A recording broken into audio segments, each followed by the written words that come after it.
Salut à tous, vous êtes bien sur Envergure, Underdogs, le retour, épisode 2. Je suis ce soir accompagné de Hugues, que vous connaissez sur Twitch tous les vendredis sur la chaîne Envergure. Salut Hugues. Salut, j'espère que tout le monde va bien. Je suis très content d'être avec vous again.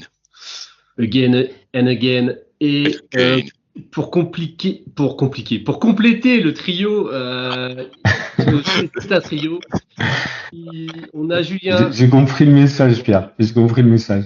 Je vais essayer Il n'y a aucun d'être message, simple. là, c'est le message de la fatigue, si tu veux. Julien, comment vas-tu?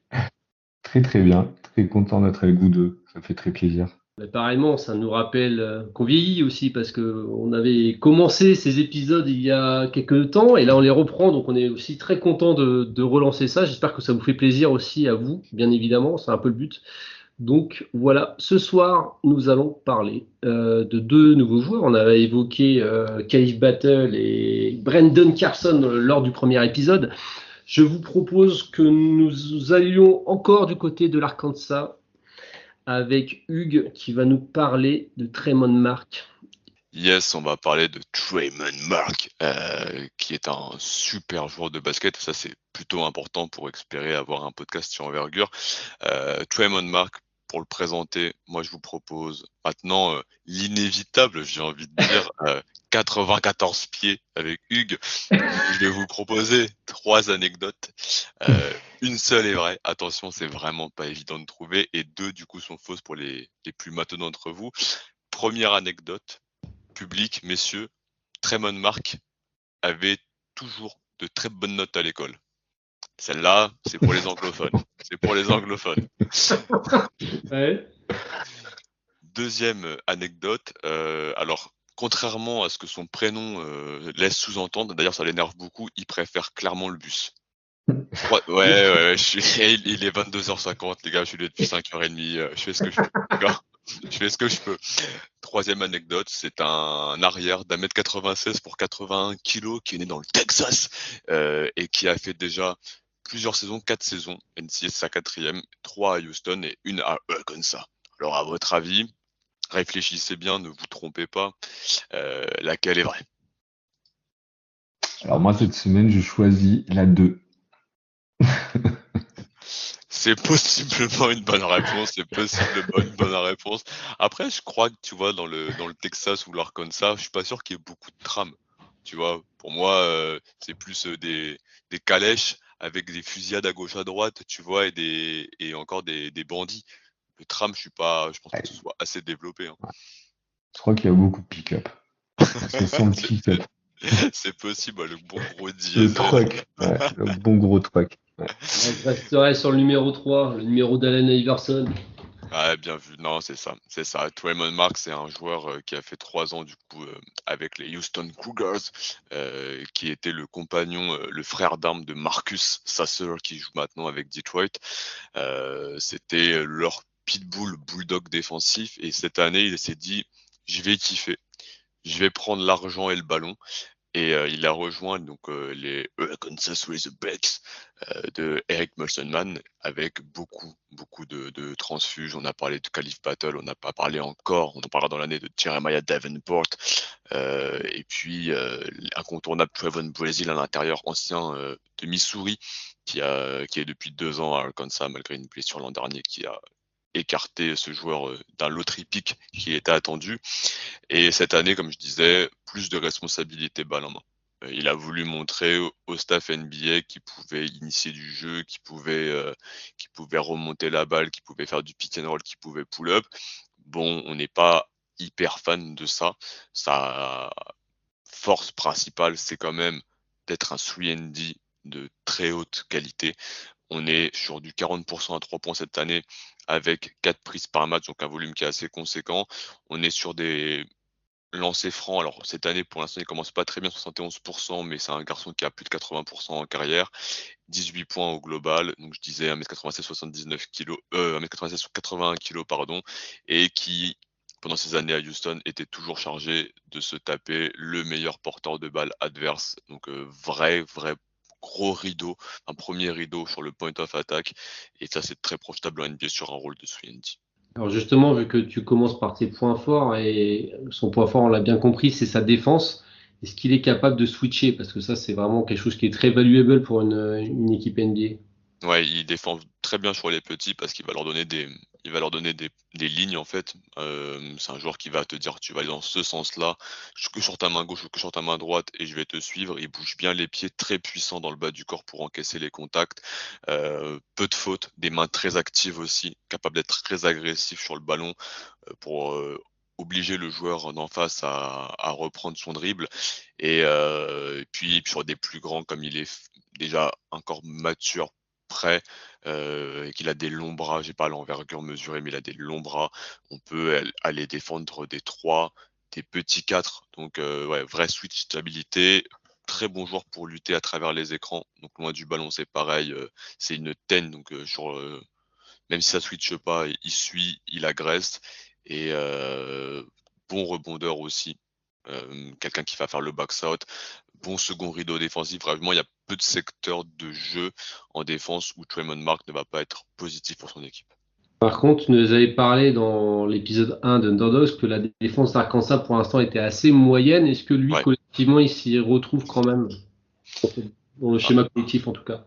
individuellement, il fait quand même des efforts. Après, il est moins impliqué parce que, en attaque, il a beaucoup de ballons et qu'effectivement, collectivement, c'est plus complexe et ils ont comment dire? Ils ont des petits qui vont se charger des petits, donc ils se tapent plus systématiquement le meilleur, porteur de balle adverse. Il y a un freshman là qui s'appelle Brokers, donc un vrai nom, de mec de l'Arkansas tout simplement, qui va faire beaucoup de responsabilités, dès qu'il sort du banc et qui va toujours se taper l'arrière donc ouais lui il a un peu forcément ça le change, hein, quand tu passes avec Jawes Walker, avec Marcus Sasser et et compagnie, au trip de Calif Battle et Trayvon Brazil qui se colorent les cheveux, c'est un autre délire, quoi. Tu nous as parlé de sa défense, donc un très bon défenseur, que ce soit sur l'homme, mais aussi en non-porteur de balle. Qu'est-ce qu'on peut dire offensivement, à part que, comme tu l'as dit très bien, cette année, il essaie un peu de se montrer. Alors, pour le meilleur et pour le pire, j'ai envie de dire. Est-ce que tu peux nous parler un peu de ses qualités offensives et ce qu'il a à faire valoir au niveau d'au-dessus? Bah oui, on a commencé avec le tir à 3 points, alors 40 cette année. Il progresse chaque année au niveau de la mécanique, c'est de plus en plus compact et c'est de plus en plus rapide avec une distance NBA.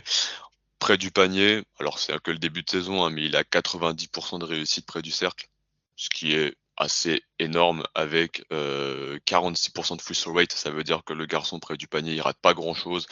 Et en plus de ça, il provoque des fautes. Donc là-dessus, il met en avant ses qualités athlétiques et sa dominance physique avec ses 4 ans d'université.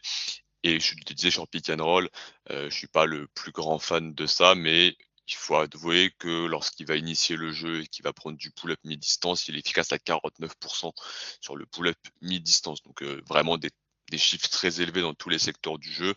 Le point faible pour lui, ça va être le manque de variété dans le dribble.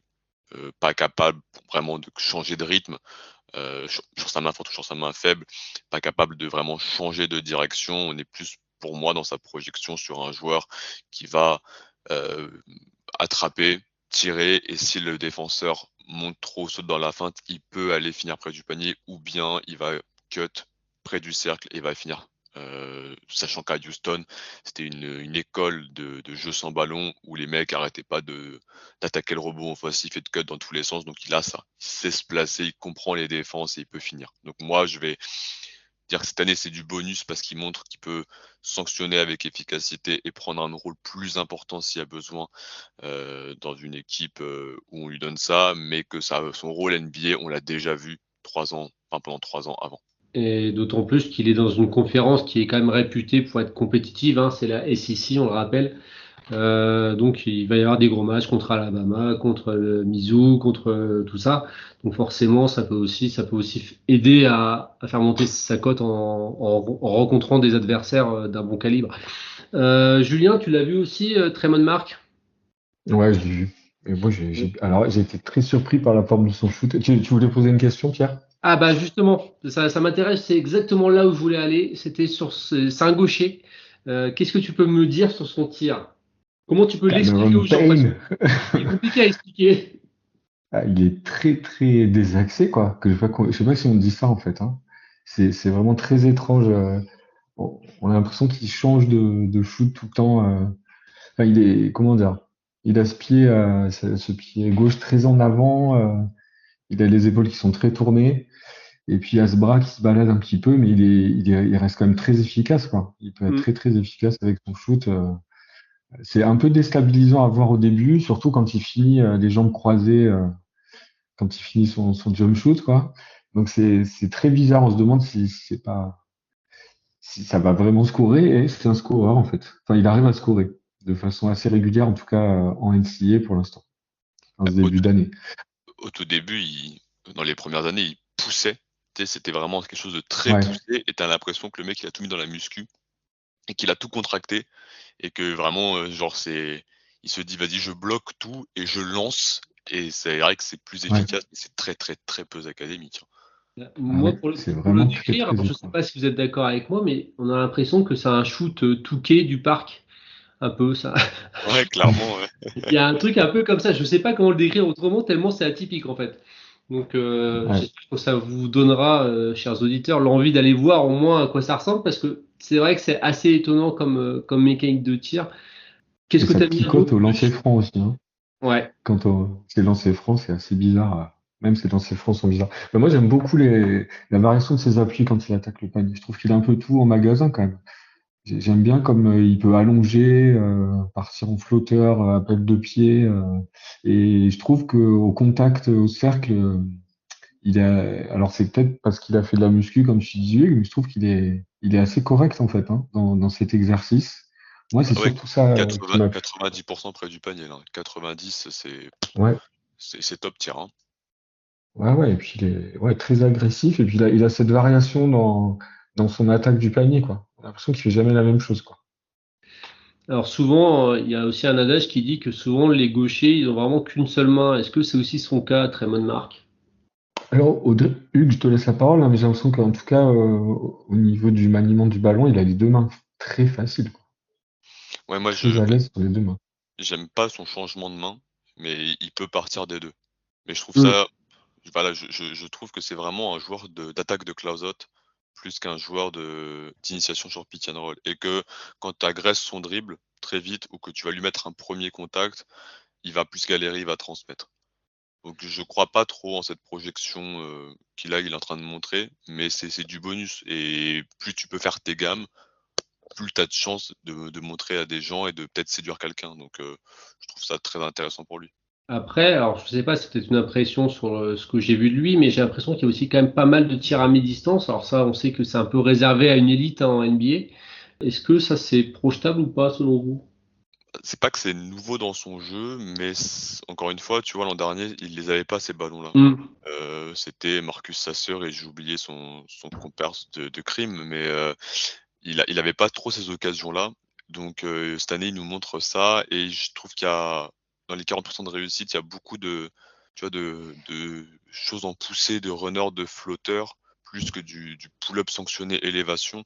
Donc encore une fois, on prend, mais je vais préférer le voir aller au panier et faire du catch and shoot à 3 points. Je pense pas qu'il aura ça au niveau supérieur, mais voilà, ça a l'air que s'il sait le faire, c'est qu'il peut étirer le jeu et faire des choses correctes au niveau après. Il y a un truc qu'on n'a pas mentionné, donc il fait 1m96, ça tu l'avais dit, U 80 kg, capable de switcher en défense, ça tu me l'as très bien dit. Offensivement, est-ce qu'on l'imagine sur un poste de combo guard ou c'est un 2-3 ou un 2 exclusif? Ouais, swingman, je le vois bien sur les postes 2-3 qui va se taper le meilleur porteur de balle arrière ailier adverse dans un rôle. Alors c'est encore un chouchou à moi, mais qui peut ressembler à ce que Ochai Agbaji à maintenant, même si pour moi Ochai Agbaji joue pas assez, mais ce que Ochai Agbaji fait en NBA dans un corps et un rôle qui est assez similaire. Messieurs, comment vous le projetez à moyen terme, à la fin de la saison là? Ça va en NBA, ça va ailleurs, ça va en France, ça va en Chine. Dites-nous tout. Hugues. Bon, pour moi, ça va en NBA, ça. Ça va s'acheter. Alors, la draft, on n'a pas dit depuis qu'on a commencé les underdogs, mais elle est tellement ouverte, pour pas dire autre chose, que on parle là de mecs qui sont underdogs, qui vont peut-être partir fin de premier tour, et on parlera peut-être de mecs dans les 5 stars qu'on pensait peut-être top 25, qui vont être second tour ou undrafted. Donc, ça peut très bien séduire une fin de premier tour pour une équipe très compétitive, et pour moi, second tour quasi obligatoire. Et est-ce que, Hugues, tu m'as parlé la fois dernière de Cage Battle, est-ce qu'on a des red flags un petit peu comme pour Calif ou pas pour ce garçon? Non, là-dessus, j'ai rien trouvé. Au niveau du comportement, c'est assez impeccable. Au niveau de la famille, c'est pas une famille de basketteurs. Par contre, les parents sont très derrière, donc il y a 3 enfants, pour les niveaux académiques. Donc, eux, ils veulent que leurs enfants soient diplômés. Bon, bah, voilà, lui, il a fait ses 4 ans et très sérieux, très rigoureux. Donc ça, c'est plutôt bon signe aussi. Exactement. Julien, un avis sur Ouais. Rodman? Moi, je pense qu'il a sa chance, ouais. Il a sa chance. S'il connaît en plus ce rôle, s'il a eu ce rôle-là dans les années d'avant, de gars 3&D, et puis parce que ouais, 3&D, ça évolue aussi, c'est un poste qui évolue, hein, un rôle qui évolue en tout cas. Donc, ouais, avec tout ce qu'il montre, c'est quelqu'un qui va tester, ouais, qui va être testé. Assez d'accord aussi. On l'imagine assez facilement, on va dire, sur un second tour à minima quand même, parce que quelqu'un qui défend déjà, ça s'achète. Et puis si en plus de ça, il continue à être à droit à 3 points, il n'y a pas de raison qu'une équipe NBA ne s'intéresse pas à lui. Je pense qu'on a fait le tour sur Tremont Mark. On va passer sur un joueur qui est un petit peu plus compliqué à prononcer, surtout pour moi. C'est Reese Dixon Waters de San Jose State. Julien, parle-nous de ce garçon qu'on appellera peut-être par convenance, si vous le voulez bien, RDW. C'est peut-être plus facile à dire, en tout cas pour moi. Donc voilà, je te préviens. Ça Julien, fait un peu président. Ouais, ça fait un peu président du United States. RDW. Alors, il est de San Diego State. C'est pas San Jose, c'est San pardon. Diego. C'est un pur Californien donc qui est sorti, je crois, 4 étoiles du lycée. Alors, il a un début en NCAA qu'il accélère. Alors, moi, je suis pas très au courant de tout ça, mais en fait, il commence au 2e semestre à USC. Il commence à USC, une des équipes phares de la Pac-12, enfin phare, connue de la Pac-12 de Los Angeles. Et Ce il qui commence au reste de 2e la Pac-12. semestre. Ce qui reste de la Et Pac-12. alors, on en parlera plus tard, ouais, parce que là, il en reste encore un peu. C'est l'année prochaine où c'est l'explosion. Euh, et donc, il fait 3 ans à USC, ou peut-être que 2 ans et demi, puisqu'il commence au 2e semestre, dans un rôle de 6e homme, qu'il a mis à profit, puisqu'il finit l'année dernière meilleur 6e homme de la conférence. Donc, 1m96, 95 kilos, c'est un ailier, un arrière-ailier, un arrière-ailier, quoi, ouais, porté sur la défense et le shoot à 3 points en catch and shoot pendant ces années USC. Et ce qui est assez intéressant, moi en tout cas, ce que je vais suivre cette année, c'est qu'est-ce qu'il va faire cette année avec San Diego State, vu qu'il a plus de liberté au niveau offensif. Il est plus utilisé plus régulièrement parce que ces années à Los Angeles, c'était un petit peu compliqué au niveau du temps de jeu qui variait beaucoup. Et là, apparemment, vu ce début d'année, il est plus posé, il a plus un temps de jeu qui se retrouve et on lui offre la possibilité de plus participer au scoring. Donc, ses forces, c'est le shoot, quoi. Essentiellement le shoot à 3 points en catch and shoot et une grosse défense par ailleurs. Alors, cette année, moi, je t'avoue, sur les premiers matchs que j'ai vus, c'est moins évident. Alors, je t'ai envoyé un match, je sais pas si tu l'as vu, Hugues et Pierre, je sais pas si vous l'avez vu tous les deux. celui de Miami où ils sont éliminés avec USC en March Madness en 2022. Yes. Non, vous avez fait vos devoirs, c'est bien les gars. Yes. Et là, c'était un petit peu, je trouve que c'était ça, pour moi, ça marquait vraiment ce qu'il était, quoi. Grosse présence défensive et assez fiable au niveau du shoot à 3 points et capable comme ça avec ses deux qualités, d'apporter très fort à l'équipe et qui il les remet dedans, quoi, même s'ils perdent. Donc là, tu nous as fait un peu le profil d'un 3&D. Est-ce qu'il est capable de faire autre chose ou à la marge? Pour moi, comme je te le dis, je vais regarder, mais ça me semble un peu compliqué. Il m'a l'air, il est assez, pour l'instant, il est en dedans, je trouve, dans le rôle qu'on pourrait lui donner cette année, d'initiateur. Il l'est parfois, mais pour l'instant, c'est pas encore ça, quoi. Voilà. Par contre, il a des gestes, il a ses flashs, il fait des passes avec une main, avec deux mains, rebond. Il a la panoplie, mais il s'en sert pas beaucoup.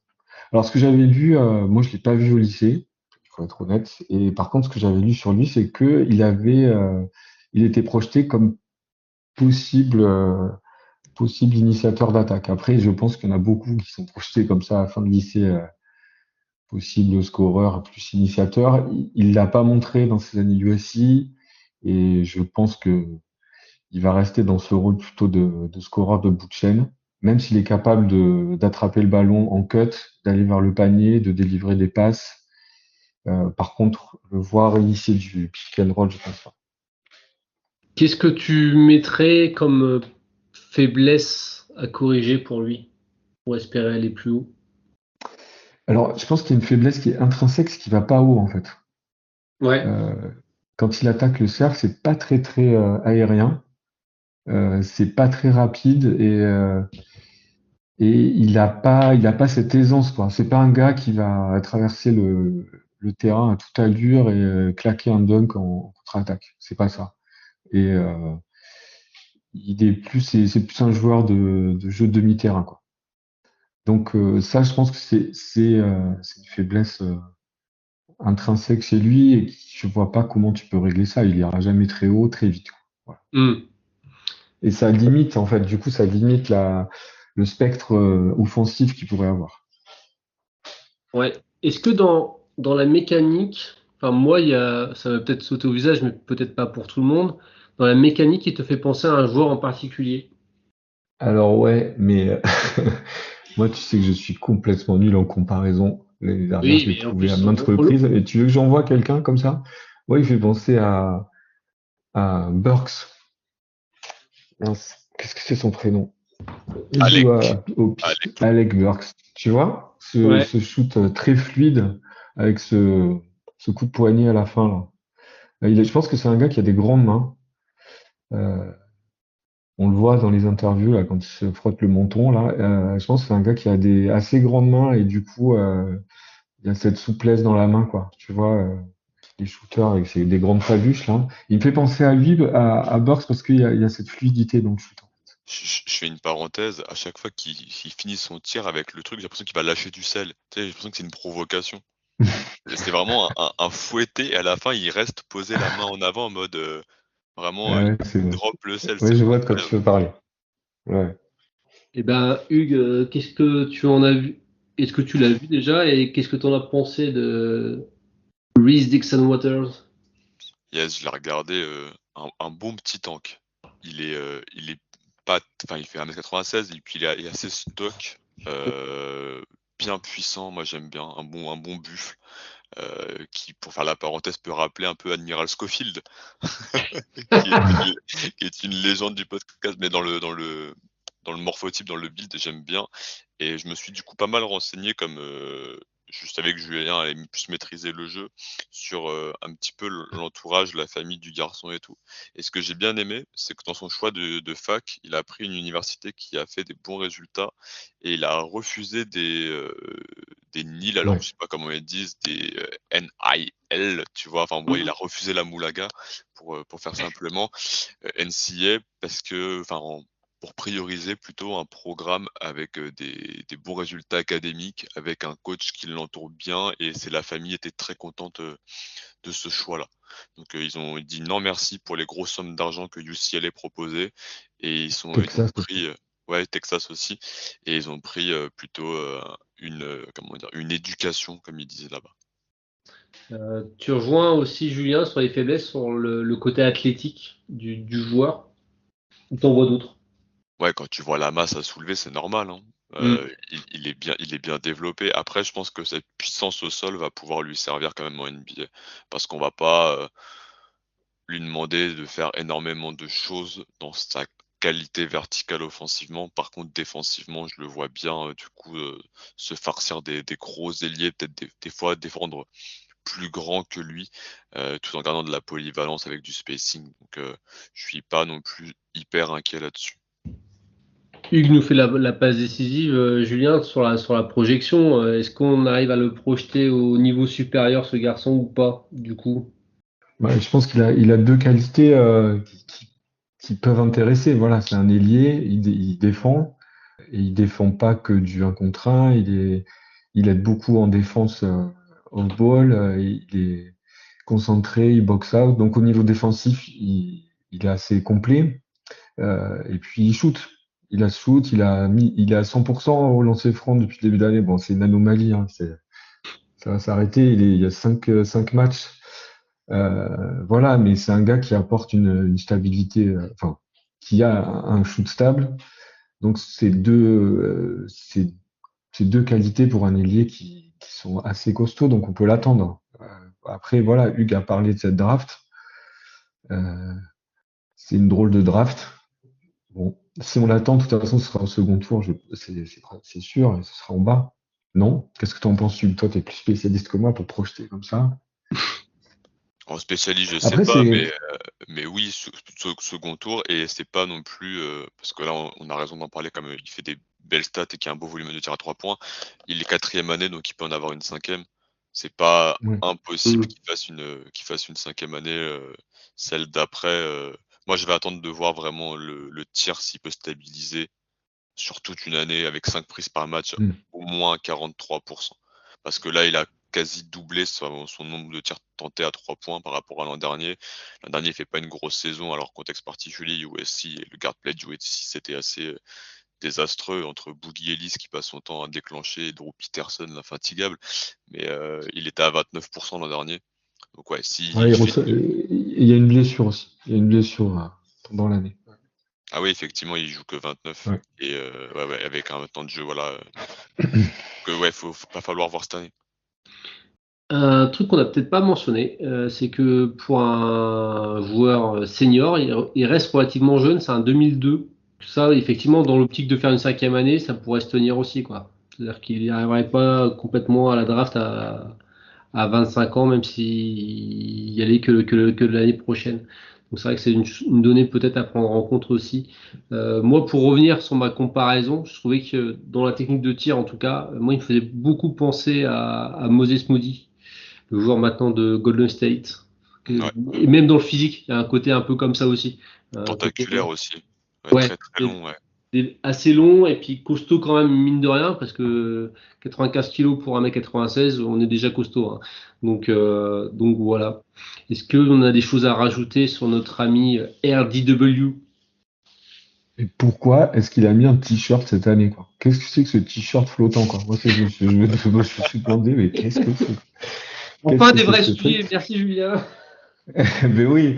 Et puis voilà, mais et puis dernière chose, c'est que San Diego State, c'est quand même une fac qui a sorti quelques joueurs assez sympathiques, hein, avec des grandes mains, quoi. Il y a quand même Kawhi qui sort de la fac. Alors bon, ça remonte un petit peu, mais c'est la Mountain West Conference, c'est celle de San Diego State. C'est une conférence qui sort des joueurs NBA. Alors c'est pas forcément des joueurs Kawhi, mais ils sortent des joueurs intéressants. Donc c'est peut-être aussi ce qui l'a poussé à aller là-bas. Et donc ouais, moi je vais Et, regarder en tout cas. Je vais et du, regarder, je suis très curieux de son année là. et du coup, tu fais un big up au papa d'Alan, Monsieur Guillou Exactement. senior, non? Qui a fait du soccer, c'est ça, à San Diego State? Ouais, c'est ça. Et bah voilà, big up Mister Guillou. Bah, du coup, on en profite aussi pour saluer Alan en espérant qu'il a emporté avec lui sa fameuse étagère massive aux USA. En tout cas, on l'embrasse, on pense fort à lui. Et puis de toute façon, on risque encore de parler de Santa Clara cette année, apparemment. C'est On est bien possible. sûr sur le dossier, vous inquiétez pas. Puis toujours en contact avec Alan, évidemment aussi. Messieurs, est-ce qu'on a fini avec notre ami en trois lettres, RDW? On ne prononcera plus le nom. Oui, Avec Reese. Reese. Riri pour les intimes. On est bon? Ouais, je crois que c'est bon. Ouais, c'est bon. Eh ben, ainsi va se finir Underdogs numéro 2. Messieurs, j'étais très content de pouvoir en discuter avec vous. Et puis, j'ai très hâte de vous retrouver pour une prochaine émission où on évoquera d'autres prospects plus ou moins sombres. On continue dans cette veine-là. On vous dit à très vite sur les podcasts Envergure, évidemment. Si vous voulez nous contacter pour X ou Y raison, n'hésitez pas sur Twitter, enfin X comme on dit maintenant. Et puis surtout, le plus important, prenez soin de vous. À bientôt. Bye bye.